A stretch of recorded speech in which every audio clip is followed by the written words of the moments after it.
नमो नमः। अहम अस्मि डॉक्टर वरुण कुमार मिश्रा, टीजीटी संस्कृत केंद्रीय विद्यालय क्रमांक 1 वायुसेनास्थलं दरभंगा। इदानीम् अहम् उपस्थितोऽस्मि संधि इति पाठं नीत्वा। संधि, जैसा कि आप नाम से ही जानते हैं, यह दो वर्णों के मेल से जो विकार उत्पन्न होता है उसे हम संधि कहते हैं। अर्थात वर्णानां मेलनेन यह विकारः उत्पन्नः भवति सह संधि कथ्यते। दो वर्ण आपस में मिलते हैं और मिलकर एक नया वर्ण उत्पन्न हो जाता है, उसे हम संधि कहते हैं। जैसे देव जोड़ आलयः बराबर देवालय। यहाँ पर पूर्व पद का अंतिम वर्ण अ है और उत्तर पद का पूर्व वर्ण आ है। अ और आ मिलकर आ हो गया है। यह एक परिवर्तन है, यह एक नया वर्ण है, इसीलिए इसे हम संधि कहते हैं। संधि में दो चीज होता है, एक तो विच्छेद और दूसरा संधि। विच्छेद यानी अलग करना और संधि अर्थात मिलाना। संधि के मुख्य रूप से संस्कृत व्याकरण में 3 भेद होते हैं। पहला स्वर संधि, दूसरा व्यंजन संधि और तीसरा विसर्ग संधि।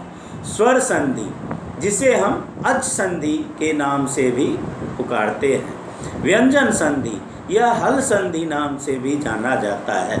आइए अब हम संक्षेप में स्वर संधि के ऊपर टिप्पणी करते हैं। स्वर संधि, जब दो स्वर वर्ण आपस में मिलकर एक नया स्वर वर्ण निर्माण करता है, अर्थात स्वर वर्णों के मेल से स्वर वर्ण में जो परिवर्तन होते हैं उसे हम स्वर संधि कहते हैं। जैसे सु जोड़ आगतम बराबर स्वागतम। यहाँ पर उ और आ है, उ का व हो गया है, इसे हम स्वर संधि कहते हैं। स्वर संधि पंच भेदाः सन्ति। स्वर संधि के 5 भेद होते हैं। दीर्घ संधि, गुण संधि, वृद्धि संधि, यण संधि, अयादि संधि।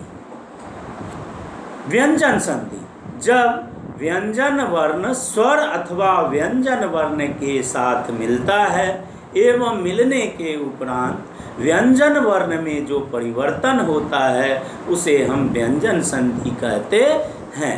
जैसे जगत जोड़ ईशः बराबर जगदीशः। अत्र पूर्वपदस्य अंतिम वर्णः त अस्ति, उत्तरपदस्य पूर्ववर्णः ई अस्ति। द्वयोः मिलित्वा द भवति। यहाँ पर पूर्व पद क्या है? जगत। जगत का अंतिम वर्ण त और उत्तर पद ईश। ईश का प्रथम वर्ण ई। दोनों मिलकर तो का यहाँ पर द हो गया, अर्थात वर्ग के प्रथम वर्ण को यहाँ पर तृतीय वर्ण हो गया है।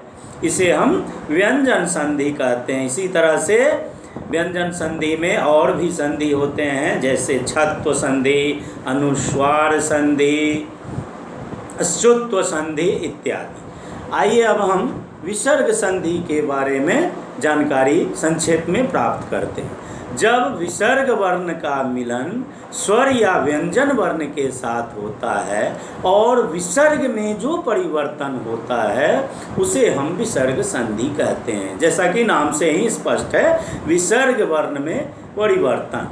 जैसे मनोरथः शब्द है, मनः जोड़ रथः।